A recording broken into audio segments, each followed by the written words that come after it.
اے خدا تیرا تخت عبدالآباد ہے، تیری سلطنت کا عصا راستی کا عصا ہے، تو نے صداقت سے محبت رکھی اور بدکاری سے نفرت۔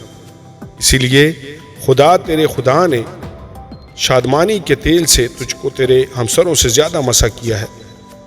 تیرے ہر لباس سے مر اور عود اور تج کی خوشبو آتی ہے۔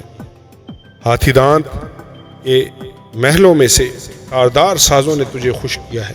کلام مقدس پرانے عہد نامہ میں سے زبور کی کتاب، اس کا 45واں باب، شاہی شادی کا نغمہ۔ میرے دل میں ایک نفیس مضمون جوش مار رہا ہے۔ میں وہی مضامین سناؤں گا جو میں نے بادشاہ کے حق میں قلم بند کیے ہیں۔ میری زبان ماہر کاتب کا قلم ہے۔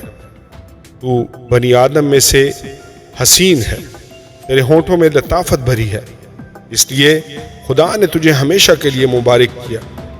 اے زبردست، وہ اپنی تلوار کو جو تیری حشمت و شوکت ہے اپنی کمر سے حمائل کر، اور سچائی اور حلم اور صداقت کی خاطر اپنی شان و شوکت میں اقبال مندی سے سوار ہو۔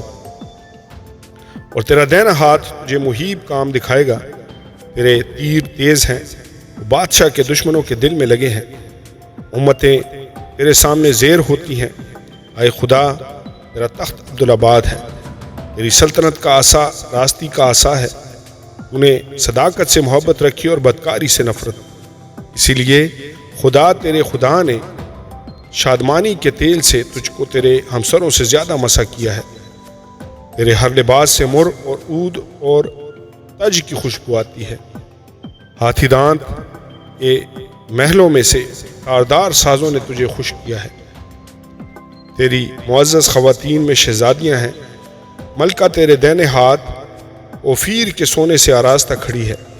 اے بیٹی سن، غور کر اور کان لگا، اپنی قوم اور اپنے باپ کے گھر کو بھول جا، اور بادشاہ تیرے حسن کا مشتاق ہوگا، کیونکہ وہ تیرا خداوند ہے، اسے سجدہ کر۔ اور سور کی بیٹی ہدیہ لے کر حاضر ہوگی، قوم کے دولت مند تیری رضا جوئی کریں گے۔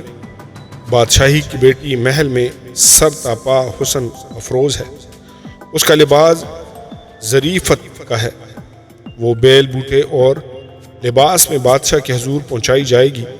اس کی کنواری سہیلیاں جو اس کے پیچھے پیچھے چلتی ہیں تیرے سامنے حاضر کی جائیں گی، ان کو خوشی اور خرمی سے لے آئیں گے۔ وہ بادشاہ کے محل میں داخل ہوں گی، تیرے بیٹے تیرے باپ دادا کے جانشین ہوں گے، جن کو تو تمام روئے زمین پر سردار مقرر کرے گا۔ میں تیرے نام کی یاد کو نسل در نسل قائم رکھوں گا، اس لیے امتیں عبدالآباد تیری شکر گزاری کریں گی۔ آمین اور آمین۔